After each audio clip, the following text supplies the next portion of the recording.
Pemirsa, apa kabar? Saya Jonathan membawakan Warta Berita PTS tanggal 11 November. Saat ini ada 3 taifun yang terletak di sekitar perairan selatan Taiwan dan Filipina. Namun depresi tropis TD29 lainnya sedang berkembang dan akan menjadi taifun Usagi paling cepat mulai sore hingga malam ini. Pada saat itu akan ada 4 taifun yang saling membuntuti satu sama lainnya di perairan barat Samudra Pasifik, mencatat rekor terbaru dalam sejarah. Angin monsun timur laut menguat di hari Senin sehingga suhu di wilayah utara dan timur laut terasa lebih sejuk dari biasanya. Suhu dini hari di sebagian wilayah kota New Taipei menurun hingga 19,3 derajat Celcius. Mulai Selasa hingga Rabu pagi, terpengaruh oleh sistem awan sirkulasi peripheral Taifun Toraji, hujan deras atau hujan lebat sporadis akan muncul di pesisir utara Keelung, wilayah timur laut dan daerah pegunungan Taipei Raya. 尤其在基隆北海岸、还有宜兰、还有大台北山区，甚至要注意这种下雨的雨势是比较明显的。 Saat ini terdapat 3 taifun di barat daya Pasifik. TD29 yang masih berkembang akan menjadi taifun Usagi, taifun ke-25 tahun ini. Jika intensitas taifun Yinxing dan taifun Manyi tidak melemah atau hilang, hal ini akan mencatat sejarah dengan keberadaan secara bersamaan 4 taifun bulan November di barat daya Laut Pasifik. Pakar meteorologi mengemukakan fenomena ini terjadi karena tekanan tinggi yang kuat di Pasifik tahun ini sehingga terjadi banyak gejolak. Taifun Usagi yang bakal terbentuk berpeluang menimbulkan ancaman langsung ke Taiwan. Taifun ini diperkirakan paling dekat ke Taiwan pada hari Jumat atau Sabtu dengan intensitas mencapai skala menengah. Pakar berasumsi bahwa Usagi mungkin akan berbelok ke utara dan pada saat itu interaksi tekanan Samudra Pasifik, sistem awan utara dan taifun sendiri masih memiliki variabel sehingga taifun akan bergerak menuju utara melewati sepanjang sisi timur Taiwan. Namun juga terdapat proyeksi model menuju selatan sehingga pemantauan lebih lanjut masih diperlukan untuk kepastian jalur taifun. Parade perjuangan musim gugur tahunan para pekerja Taiwan berlangsung kemarin. Serikat buruh menyerukan kepada pemerintah untuk menghadapi masalah harga komoditas tinggi, harga rumah tinggi, dan jam kerja tinggi, serta menyerukan pemulihan atau penambahan hari libur nasional. Parade perjuangan musim gugur tahunan digelar tanggal 10, menuntut agar harga komoditas, rumah, dan jam kerja tinggi di Taiwan segera ditangani.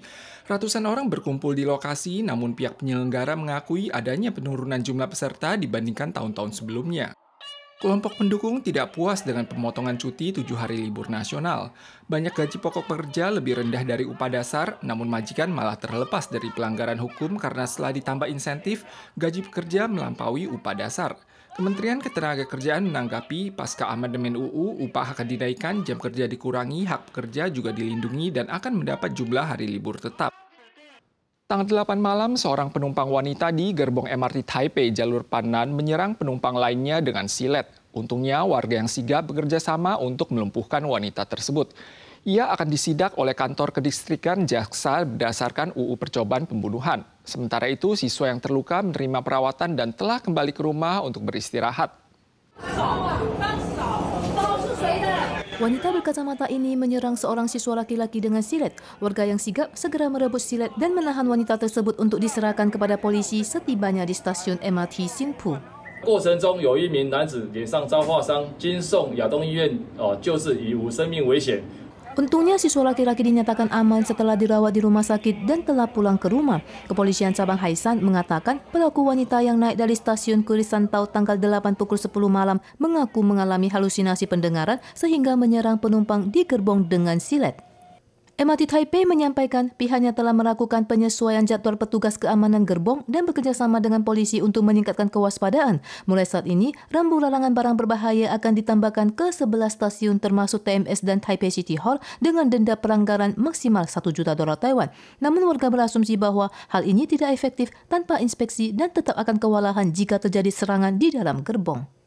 Petugas kepolisian MRT menyampaikan warga dapat melindungi diri dengan payung dan jaket jika diserang di dalam gerbong kereta. Berhubung jarak antar stasiun hanya sekitar 3 hingga 5 menit, cobalah untuk menghindari perkelahian dan usahakan untuk melapor polisi agar kasus bisa diserahkan ke polisi pada stasiun berikutnya. Taiwan Transnational Corporation Watch merilis laporan tentang perusahaan Taiwan dan hak asasi manusia di Indonesia. Laporan ini menunjukkan bahwa banyak rantai pasokan industri nikel Taiwan di Indonesia tidak hanya berdampak pada lingkungan setempat, namun juga menimbulkan rentetan masalah penindasan buruh, seperti tidak ditanganinya kasus keselamatan kerja dan pemutusan kontrak kerja akibat kehamilan. LSM menginspeksi dampak investasi perusahaan Taiwan langsung di Indonesia dan menemukan beberapa masalah. Meskipun rantai pasokan nikel di Indonesia menjadi kunci utama dalam transisi kendaraan listrik, hal ini juga menjadi tantangan besar bagi lingkungan dan warga setempat. Pada tanggal 10, Taiwan Transnational Corporation Watch atau TTNC Watch merilis laporan terkait dampak investasi Taiwan di Indonesia terhadap bisnis dan hak asasi manusia. 因为印尼他们劳动契约很普遍是那种2个月、3个月以前这样子，那所以在这个情况下，我们就有听到蛮多的案例，就是女性她只要一被晓得怀孕，然后她的契约到期以后，她就不会再被所谓续约这样。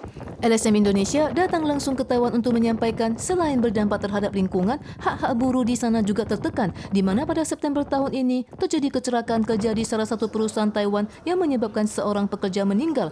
Hingga tahun ini telah terjadi 17 kasus K3 yang tidak ditanggapi unit terkait. 经济部正在研拟企业与人权国家行动计划 2.0 版，并鼓励企业实施人权尽职调查。透过这一些措施，我们希望建立监管机制，确保企业遵守法规。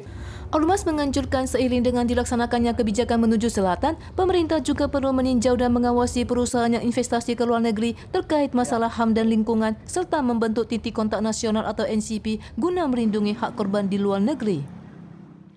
Dua gempa kuat bermagnitudo 6,8 dan 5,9 SR mengguncang wilayah selatan Kuba. Jarak antar gempa hanya selisih 1 jam. Epicentrum gempa berada di perairan luar kawasan Tenggara Kuba. Guncangan dapat dirasakan di bagian timur dan sentral Kuba. Dua gempa dahsyat terjadi di Kuba bagian selatan. Batu bata tembok berjatuhan, dinding retak, atap runtuh, tiang listrik juga berguncang. Banyak warga yang terkejut dan berhamburan keluar. Menurut media AFP, sumber geologi Amerika Serikat melaporkan selisih waktu kedua gempa tersebut berjarak 1 jam. Gempa kedua bermagnitudo 6,8 SR di kedalaman 23,5 km. Epicentrum gempa terletak di perairan sekitar 40 km dari kawasan selatan Bartolome Maso, Provinsi Granma di Kuba Tenggara. Intensitas gempa pertama mencapai 5,9 SR dengan epicentrum di lokasi yang hampir sama. Menurut laporan media setempat, guncangan terasa di bagian timur dan sentral Kuba. Para pemirsa sekalian, sekian Warta Berita dari PTS. Selanjutnya, mari kita saksikan badak di Inggris. Kita soal lagi di lain kesempatan, tentu saja dalam waktu dan acara yang sama. Sampai jumpa.